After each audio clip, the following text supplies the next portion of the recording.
SSC পরীক্ষা 2021 কুমিল্লা বোর্ডে আসা যে প্রশ্নটা আলোর প্রতিফলন অধ্যায় থেকে পদার্থবিজ্ঞানের। এখন দেখো যে প্রশ্নটা আসছিল সেই প্রশ্নটাই এই একটু উদ্দীপক দেওয়া আছে। দর্পণটা কেমন? অবতল দর্পণ। অবতল দর্পণের সামনে ফোকাস এবং আলোক কেন্দ্র দেওয়া আছে। আলোক কেন্দ্রের উপরে একটা বস্তু দেওয়া আছে। বস্তুটার দৈর্ঘ্য হলো 12 সেন্টিমিটার, ঠিক আছে? এবং আলোক কেন্দ্র থেকে দর্পণ, এই দর্পণের এই দূরত্বটা হলো 30 সেন্টিমিটার। তাহলে বক্রতার ব্যাসার্ধ কত? 30 সেন্টিমিটার এবং বস্তুটাও আছে কত দূরে? 30 সেন্টিমিটার দূরে। আচ্ছা, তাহলে দেখো এখন আমাদের এখানে কি দেওয়া আছে? এটা হলো ইউ বা আর ফোকাস দূরত্ব কত হবে? দেখো আর দেওয়া আছে, আর কত দেওয়া আছে? 30 সেন্টিমিটার, ঠিক আছে? এবং ফোকাস দূরত্ব কত হবে? ফোকাস দূরত্ব হলো r/2। তাহলে কত? 30/2 কত? 15 সেন্টিমিটার। এবং বস্তুটা কত দূরে আছে? ফোকাস দূরত্বে আছে। তাহলে ইউ হবে কত? 30 সেন্টিমিটার। ওকে, আচ্ছা এখন দেখো আমাদের নির্ণয় করতে বলা হলো কি? লক্ষ্যবস্তুটির রৈখিক বিবর্ধন নির্ণয় করো। তাহলে আমরা বিবর্ধনের সূত্র কি জানি? দেখো বিবর্ধনের সূত্র m ইকুয়াল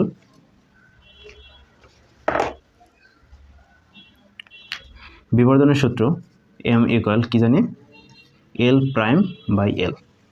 তাহলে দেখো আমাদের কি দেওয়া আছে? এখানে বস্তুর দৈর্ঘ্য দেওয়া আছে, L দেওয়া আছে।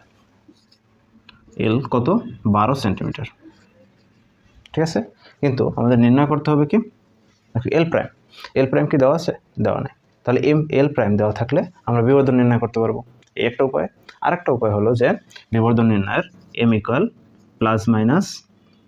+-v/u। তাহলে দেখো এখানে আমাদের ইউ দেওয়া আছে কিন্তু ভি দেওয়া নেই, সেখান থেকে আমরা বিবর্ধন নির্ণয় করতে পারি। আবার এখানে L' বের করে তারপর আমরা বিবর্ধন নির্ণয় করতে পারি। তাহলে দেখো আমরা এই পদ্ধতিটা অনুসরণ করব, এই পদ্ধতিটা। এখন দেখো তাহলে আমাদের কি দরকার? ভি দরকার। তাহলে আমরা ভি বের করব। তাহলে আমাদের যে সূত্র আছে সেই সূত্রটা কি? 1/u + 1/v = 1/f। এখান থেকে দেখো ইউ এর মান বসাই। ইউ এর মান না বসানোর আগে একটু আগে দেখো 1/v 1/f মাইনাস 1/u কে এই পাশে নিয়ে আসি, তাহলে মাইনাস হয়ে যাবে 1/u। তাহলে এখান থেকে আমরা মানগুলো বসাই দিই। 1/f এর মান কত? 15 মাইনাস দেখো তারপরে 1/u এর মান হলো কত? 30। দেখো 15 আর 30 এর লসাগু 30। তাহলে কত হয় এখানে? 2 - 1, ঠিক আছে? তাহলে কত হয়? 30 1 এবং 1/v। তাহলে ভি ইকুয়াল কত হবে? আর গুণ করলে ভি ইকুয়াল 30 সেন্টিমিটার, ঠিক আছে? এখন দেখো আমরা এই দূরত্ব এখান থেকে আমরা যদি বিবর্ধন নির্ণয় করি তাহলে m ইকুয়াল কত হয়? +-v/u। তাহলে দেখো +-v, ভি এর মান কত পেয়েছি আমরা? 30 সেন্টিমিটার। এবং ইউ এর মান সেটা তো আগে থেকেই জানি 30 সেন্টিমিটার, ঠিক আছে? তাহলে এখন আমরা নির্ণয় করি। তাহলে 30/30 কত হয়? 1। তাহলে আমাদের বিবর্ধনের মান বা রৈখিক বিবর্ধনের মান কত হয়? 1। তাহলে বিবর্ধনের কোনো একক নাই, কারণ এটাও সেন্টিমিটার এককে, সেন্টিমিটার বাদ যায়, এই জন্য বিবর্ধনের কোনো একক হয় না, ঠিক আছে? এখন এটা আমরা বস্তুর দৈর্ঘ্য থেকে নির্ণয় করতে পারতাম এই সিস্টেম অনুযায়ী, এবং এখান থেকে এটা নির্ণয় করতে হবে। আর একটা এখানে কথা তোমরা মনে রাখবা যে এমসিকিউর ক্ষেত্রে এটা খুব দরকারি। যদি বস্তু আলোক কেন্দ্রে থাকে বা ফোকাস দূরত্বের দ্বিগুণ দূরত্বে থাকে তাহলে বস্তুটার ইউ এবং ভি সমান হবে। দেখো আমাদের এখানে ইউ কত ছিল? 30 সেন্টিমিটার এবং ভিও কত হয়েছে? 30 সেন্টিমিটার, ঠিক আছে? সেটা সূত্র অবতল দর্পণের ক্ষেত্রে এই নিয়ম মেনে চলে। এখন দেখো আরেকটা কথা, বস্তুর দৈর্ঘ্য এবং প্রতিবিম্বের দৈর্ঘ্য হবে সমান। তাহলে এর প্রতিবিম্বটা এই বরাবর এইখানে হবে, ঠিক আছে? এখান থেকে এখানে হবে এবং বস্তুর দৈর্ঘ্য কত আছে? 12 সেন্টিমিটার। তাহলে প্রতিবিম্বের দৈর্ঘ্য হবে 12 সেন্টিমিটার, ঠিক আছে? বুঝতে পারছো? এখন দেখো দ্বিতীয় প্রশ্ন, লক্ষ্যবস্তুটি পূর্ব অবস্থা থেকে দর্পণের দিকে 18 সেন্টিমিটার সরালে বিম্বের অবস্থান, আকৃতি প্রকৃতি চিত্রের সাহায্যে বিশ্লেষণ করতে বলা হয়েছে। দেখো তাহলে লক্ষ্যবস্তুটা আগে কত দূরে ছিল? 30।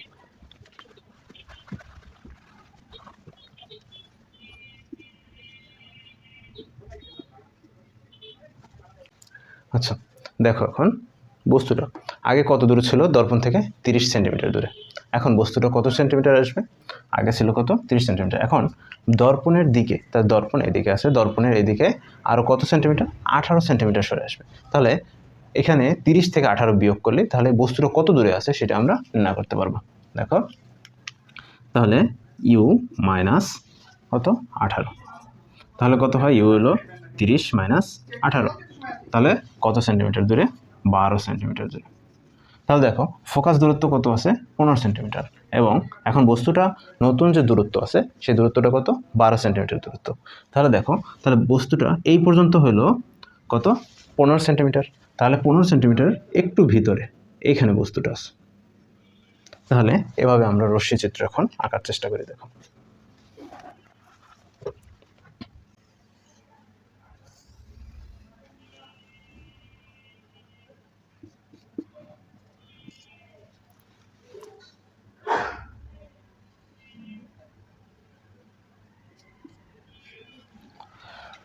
দেখো তাহলে বস্তুটা এখানে আছে। তাহলে এটা দর্পণটা কেমন? অবতল দর্পণ। তাহলে অবতল দর্পণের অনুযায়ী এখন রশ্মিচিত্র আঁকার চেষ্টা করব। তাহলে অবতল দর্পণের রশ্মিচিত্র আঁকার প্রথম শর্ত কি? প্রথম শর্ত হলো শীর্ষবিন্দু থেকে প্রধান অক্ষের সমান্তরালে একটা আলোক রশ্মি যাবে, ঠিক আছে? তারপর এই আলোক রশ্মিটা দর্পণে বাধা পেয়ে ফিরে আসবে কোথায়? ফোকাস থেকে, ঠিক আছে? ফোকাস দিয়ে ফিরে আসবে। এখন দেখো তারপরে আরেকটা শর্ত কি? যদি কোনো একটা আলোক রশ্মি আলোক কেন্দ্র দিয়ে যায়, যদি একটা কোনো আলোক রশ্মি আলোক কেন্দ্র দিয়ে যায়, তাহলে সেটা কোথায় ফিরে আসবে? আলোক কেন্দ্র বরাবর ফিরে আসবে। আলোক কেন্দ্র বরাবর যদি কোনো আলোক রশ্মি যায়, তাটা আলোক কেন্দ্র বরাবর বা ওই একই পথে ফিরে আসবে। তাহলে একই পথে ফিরে আসলে তাহলে দেখো এই দিকে এইখানে জায়গার চেয়ে এখানে জায়গা খুব ছোট, তাহলে এদিকে মিলিত হওয়ার কোনো সম্ভাবনা নাই। তাহলে মিলিত হওয়ার সম্ভাবনা আছে এখানে। তাহলে এখানে যদি মিলিত হয় তাহলে রশ্মি চিত্রটা আমরা পিছনে বর্ধিত করি, এবং দেখো এটা বর্ধিত করলে এরকম একটা বিন্দুতে মিলিত হয়। তাহলে এই বিন্দুতে মিলিত হয়েছে। তাহলে এই বিন্দুটার প্রতিবিম্ব কোথায় পেলাম? এইখানে। তাহলে এখান থেকে প্রধান অক্ষের উপর একটা লম্ব অঙ্কন করি, ঠিক আছে? তাহলে দেখো এই বিন্দুর প্রতিবিম্ব এখানে পেলাম। তাহলে এখন দেখো এটা তোমরা কিভাবে আঁকবা? তোমরা আঁকবা পেন্সিল কম্পাস দিয়ে প্রথমে যে কোনো একটা রেখা নিবা, ঠিক আছে? রেখার উপর তারপরে একটা বিন্দু সেট করব এখান থেকে। তারপরে 8 সেন্টিমিটার ব্যাসার্ধ নিয়ে কম্পাস দিয়ে এখান দিয়ে ধরে এখান থেকে একটা বৃত্ত চাপাবো, ঠিক আছে? তাহলে আমাদের দর্পণ আঁকা হলো। তাহলে 8 সেন্টিমিটার অর্ধেক দূরত্ব কি? ফোকাস দূরত্ব, ঠিক আছে? তাহলে এখানে এটুকু কত? 4, এটুকু 4, এবং এই পুরোটা হলো কত? 8, ঠিক আছে? তারপরে এইখানে একটা বস্তু আঁকবো, ওকে? তারপরে এখান থেকে সোজা প্রধান অক্ষের সমান্তরালে স্কেল ধরে এখান থেকে একটা রশ্মি আঁকবো, এবং এখান থেকে এদিকে যায় তারপর ফোকাস বিন্দু দিয়ে একটা রশ্মি আঁকবো তোমরা স্কেল ধরে। তারপরে দ্বিতীয় থেকে এখান থেকে এই আলোক কেন্দ্র এবং এই বস্তুটার শীর্ষ এর মাথা ধরে একটা স্কেল ধরবা, এবং এদিক থেকে এদিকে এরকম দাগ দেব, ঠিক আছে? এখন এদিকে তারপরে দাগগুলো দিয়ে এদিকে বাড়াই দেওয়া, তারপর একটা বিন্দুতে মিলিত হবে, প্রধান অক্ষ থেকে এখানে লম্ব টানবা, তাহলে তোমাদের চিত্র হয়ে যাবে, ঠিক আছে? এখানে 8 সেন্টিমিটার দিলাম কারণ তোমাদের এখানে 30 সেন্টিমিটার খাতার প্রস্থ নাই, এই জন্য 8 সেন্টিমিটার ধরে এভাবে আঁকলে তোমাদের চিত্রটা দেখতেও সুন্দর লাগবে এবং মানানসই হবে। এখন দেখো আমাদের কি বলছে? এখন বিম্বের অবস্থান। বিম্বের অবস্থান কোথায়? দেখো বিম্বের অবস্থান বস্তু ছিল দর্পণের সামনে, এখন বিম্ব কোথায় হয়েছে? দর্পণের পিছনে। বিম্বের অবস্থান দর্পণের পিছনে, ওকে? আচ্ছা দেখো দর্পণের পিছনে। তারপর হচ্ছে আকৃতি কেমন? দেখো বস্তু যতটুকু ছিল তার চেয়ে কি আকৃতি বড়। তাহলে আকৃতি বড় হলে আকৃতি বড়, তাহলে এটাকে লিখবো আমরা বিবর্ধিত কথার অর্থ বড়। এবং প্রকৃতি প্রকৃতি বলতে বোঝায় এটা বাস্তব চিত্র না অবাস্তব চিত্র। এখন দেখো, যদি বাস্তব অবাস্তব আমাদের বোঝার উপায় হলো, বাস্তব হলে হবে দর্পণের সামনে প্রতিবিম্ব, আর দর্পণের পিছনে প্রতিবিম্ব হলে সেটা হবে অবাস্তব প্রতিবিম্ব। তাহলে দর্পণের পিছনে প্রতিবিম্ব হয়েছে, তাহলে এটা হলো অবাস্তব প্রতিবিম্ব।